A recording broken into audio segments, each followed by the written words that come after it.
Steve Kerr is a legend in the world of basketball.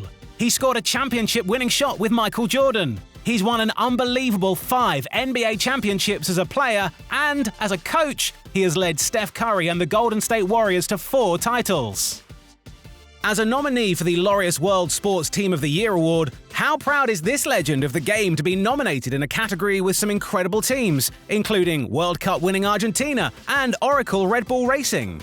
That's pretty good company. I'm glad I'm not voting. So we're very flattered just to be in the conversation. You know, one of the great things about having a team like ours that has had success, that works together, that continues to search for improvement year after year is you get recognized and you get rewarded. And this is, whether we win or not, this is a great reward. During his 15 years in the NBA, he finished with the highest three-point scoring average of all time. Steve Kerr for 3! Yes!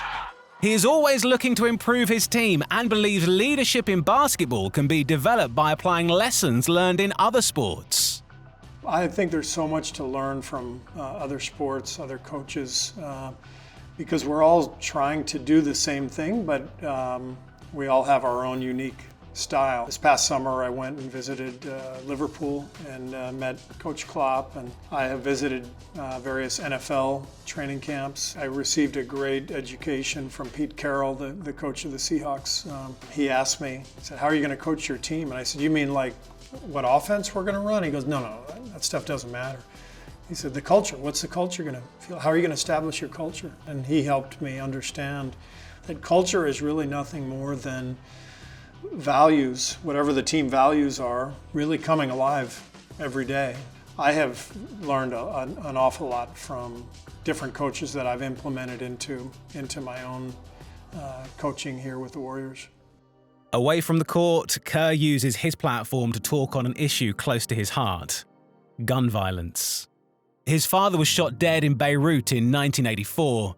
This became a life-defining moment and has led Kerr to being a leading advocate against gun violence in the United States, pushing for greater levels of gun control. You know, being a survivor of gun violence myself, having lost my father, I know exactly what people are going through when they lose a family member this way. My immediate reaction is just one of devastation and empathy, and then anger because of our inaction.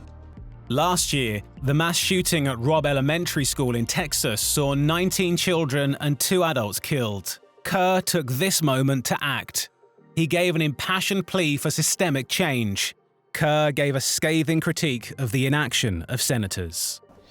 Well, when I heard about the shooting, we were only a few hundred miles from where the shooting happened. I didn't really have a plan, you know, for my media session. I just spoke from the heart, and that's what came out. And probably 15, 20 minutes after this media session, Steph came over and he just, you know, stuck his fist out and looked me in the eye and just, you know, I knew exactly what he was saying. You know, he was saying, "Well done, you know, coach." And I know that one of the reasons I feel comfortable speaking out is because Greg Popovich speaks out. He was my coach. So I never sat down with him and said, "Hey, what do I need to think about when I speak out?"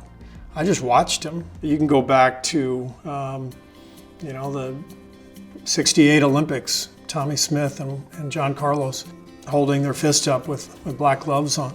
That took incredible courage. So to me, it's really example is the best way to teach someone. It's not telling them what to do, it's just showing them examples of what people have done in the past, and then that's how you move society forward. I think athletes, musicians, artists, I think people who are not in politics but who are in the limelight sometimes can maybe make an impact in a way that a politician can't, just because we're in a different world. We're not in the business of trying to win an election. We're just making an observation, but using our platform knowing that a lot of people are watching.